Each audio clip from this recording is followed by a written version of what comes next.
Kumusta mga chong? It's another video of unboxing tayo. Ito yung parcel. Ayan. So ito yung in-order natin sa Shopee na lagay ng drumstick. Kasi may mga drumstick tayo dito na pakalat.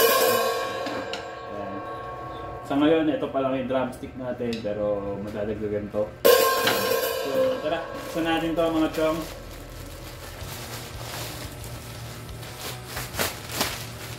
Tanggal natin ang unang balot. Pagkatanggal natin ng unang balot, makabalot pa rin siya.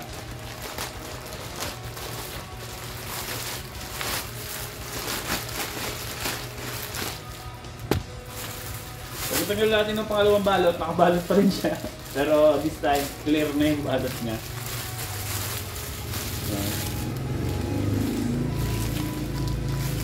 So, meron siyang nakalagay. Made in China. Pangalan na yan. Irene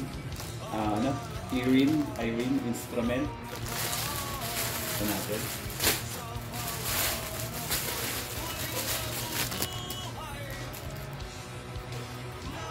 Bajura mga chong.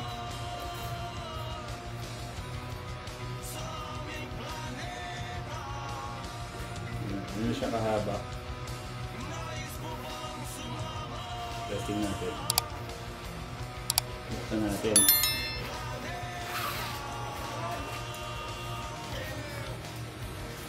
Yan. Ito yung tsura niya mga chong.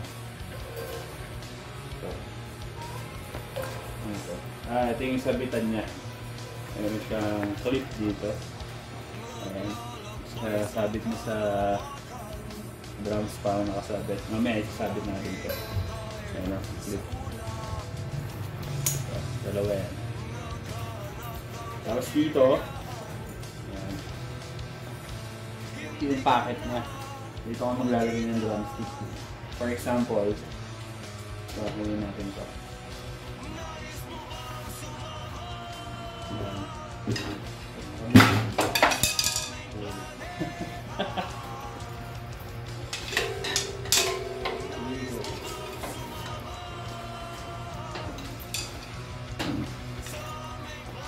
Dito sa kabila.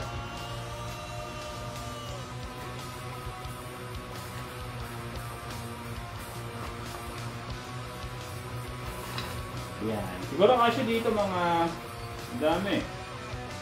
Siguro 6 na drumstick, 6 na pares kung pag-stickin mo. Or hindi lang mga chong kasi manipis lang naman ang drumstick. Siguro more than 6 pairs ng drumstick pwede mo siyang ilagay dito. Tapos, yan yung itsura niya. Pag may drumstick, isasabit natin ito mga doon sa ating tom. Pwede mo siyang i-fold. Ayan. Tapos pwede mo siyang isarat. Pasok natin yung mga kulit.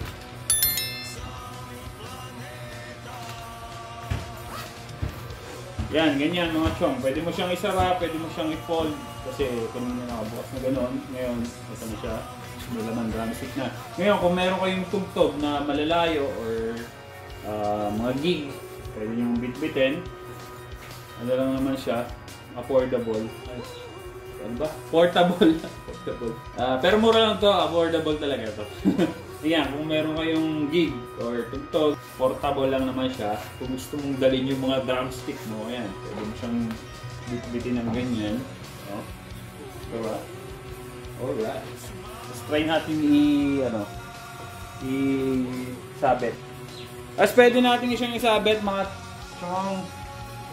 Dahil meron nga siyang clip at ayun naman talaga ang purpose niya. Pwede siyang nakasabit sa ating tom. Para hindi pakalat-kalat ang ating drumstick. Yan. Ganyan ang magiging itsura niya. Pwede natin siyang isabit dito sa kanyang tension rod. Ano tawag dyan? Tension rod ba yan? Sorry na, newbie lang ako. Baguhan lang kasi ako sa pagda-drums. Pero yan, pwede nyo isabit dyan. So, hindi abot tong isa. Asan, hindi mo lang ha. Okay mga chong, nakapwesto na yung ating lagayan ng drumstick dito sa ating floor tom. Bale, ayan ang itsura niya. Ayan, inayos ko lang yan kasi hindi siya abot kanina, adjust ko lang. So, ang bili ko nga pala dito mga chong, 99 pesos lang siya. Tapos gumamit tayo ng free shipping voucher kaya wala tayong binayaran sa shipping. So, ayun lang binayaran natin, 99 pesos. Which is okay din, worth it naman sa price niya. Hindi naman siya ganun kung masasabi na quality, manipis lang yung mga materials na ginamit. Ito katulad na itong strap na to, manipis lang. Pero sana tumagal at hindi naman natin wawalwalin yan. Ganyan lang naman ang gamit natin dyan, no? So, tsaka pala, pagpasensyahan nyo na yung drums natin, medyo madumi. Alikabok drums yan. Bala, ito palang drums na to, galing to sa kaibigan natin kay Jeff. Ito yung kauna-unang drums na, ay hindi pala, pangalawa. Ay, hindi, may una siyang drums dati, yung drum pad lang yun na, ano lang, yung mumurahin lang. Tapos, bumili siya na ito, tunay na drums. Ito yung kauna-unang acoustic drums na binili ni Jeff. Tapos, si Jeff nakabili ng electric drums, kaya binenta niya na to. So, ako ang kumuha kay Jeff. Ako yung bumili kasi para hindi na mapunta sa iba, para magkaroon din ako ng drums para makapag-practice din. So, ito yung ginagamit ko pag nagpa-practice ako. Tsaka, ito kasi yung ginagamit namin dati pagka nagja-jam kami, tugtog and drums na yan. Kaya may ano na rin, kumbaga may sentimental value na rin. Kaya ako na rin ang kumuha, di ba? Ako rin naman gumagamit pag nandun kami, nagja-jam. So, yan mga chong, yun yung ating nilagay na drumstick holder or kung ano ba man tawag dyan, lagayan ng drumstick.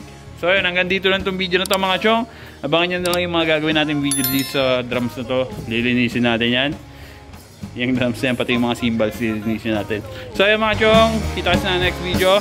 Peace, and love.